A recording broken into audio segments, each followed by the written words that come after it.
أهلا بيكم. أصعب شعور ممكن يمر على الإنسان هو شعور الخذلان، إنك تحط ثقتك كلها في حد وفي عز ما أنت محتاجه تلاقيه تخلى عنك وسابك في نص الطريق. الخذلان ده مش بس بين اتنين بيحبوا بعض، الخذلان ممكن يكون من صديق عمر، أو من حد قريب، أو زميل شغل وثقت فيه، أو حتى أخت أو أخ. التخلي بيخلينا نسأل نفسنا بوجع: أنا قصرت في إيه؟ هو أنا قليل للدرجة دي علشان أتساب بالسهولة دي؟ النهاردة أنا مش هواسي بكلمتين، أنا جاي أقولك ليه ده حصل، وإزاي تحول كسرة القلب دي لقوة جبارة تخلي اللي سابك هو اللي يندم عليك. الفيديو ده قوة لكل روح مكسورة حاليا. هنتكلم عن طبيعة الدنيا والبشر. قبل ما تلوم نفسك لازم تعرف حقيقة مهمة جدا عن الدنيا: إحنا مش عايشين وسط ملايكة، إحنا وسط بشر، ومن طبيعة الدنيا إنك لازم هتقابل اللي يبيع ويخذل ويسيبك فجأة في نص الطريق. في ناس للأسف بتتعامل من مبدأ المصلحة وبس، وانت مش بتبقى عارف في البداية انت قابلت الشخص ده ولا لأ. النبي صلى الله عليه وسلم قال: لا يلدغ المؤمن من جحر مرتين. ومعنى الكلام ده ايه؟ معنى ان هيحصل للإنسان خذلان من حد، بس معناه ان اللي حصل ده درس مش نهاية. اتعلم من اللي حصل عشان ما تبقاش عرضة للخذلان كل شوية. خليك كويس مع الناس بقلبك، بس خليك حريص بعقلك. الوعي ده هو اللي هيحميك في المرات الجاية. طيب ليه الخذلان بيوجعنا كده؟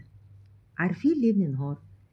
لأننا نفسيا بنربط قيمتنا برؤية الشخص ده لينا. بنحس إن رحيله معناه إننا مش كفاية، لكن الحقيقة إن التخلي ملوش علاقة بيك أنت أساسا، له علاقة بنقص الشخص اللي قدامك. هو اللي ما كانش قد الوفاء، هو اللي اختار الطريق السهل. لازم تفصل بين قيمتك كإنسان وبين تصرفات الناس معاك. خذلانهم ليك هو اعتراف بفشلهم في الحفاظ على حد قيم زيك، مش دليل على نقص فيك أبدا.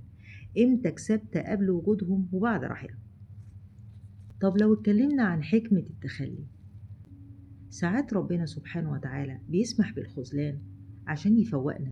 ممكن تكون اتعلقت بإنسان أكتر من اللازم، فربنا بيشيله من حياتك عشان ترجع تتسند عليه هو سبحانه وتعالى. السند الحقيقي ربنا سبحانه وتعالى اللي عمره أبدا ما يتخلى عنك ولا يسيبك.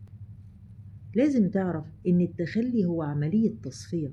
ربنا بيبعد عنك اللي مش شبهك واللي مش هيقدر يكمل معاك الرحلة الطويلة.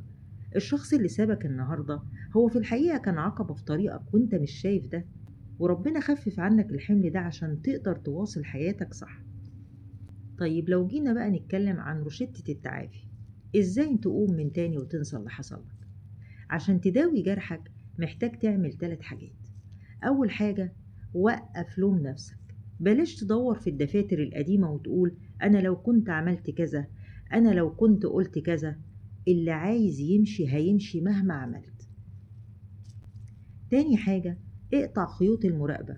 بلاش تتابع أخباره، المراقبة دي هي السم اللي بيموتك بالبطء. اقطع كل حاجة بتفكرك بالوجع عشان الجرح يلم. تالت حاجة والأخيرة: النجاح هو الرد الأمثل. حول الوجع ده لطاقة عمل. ركز في نجاحك، في صحتك، في أهدافك. النجاح هو اللي بيرمم الروح وبيخليك تشوف نفسك بعين تانية. في النهاية، اللي سابك في عز احتياجك ليه مش من حقه أبدا يبقى معاك وقت راحتك ونجاحك. حقك هيرجع لك لما تبطل تدور عليه وتبدأ تدور على نفسك. قولولي في التعليقات ايه أكتر درس اتعلمته من خذلان مريت بيه. احكولنا تجاربكم عشان نطمن كل حد مكسور دلوقتي إن في حياة أجمل بعد التخلي. أنا سيلة، وقوتك بتبدأ من تقديرك لروحك. شكرا.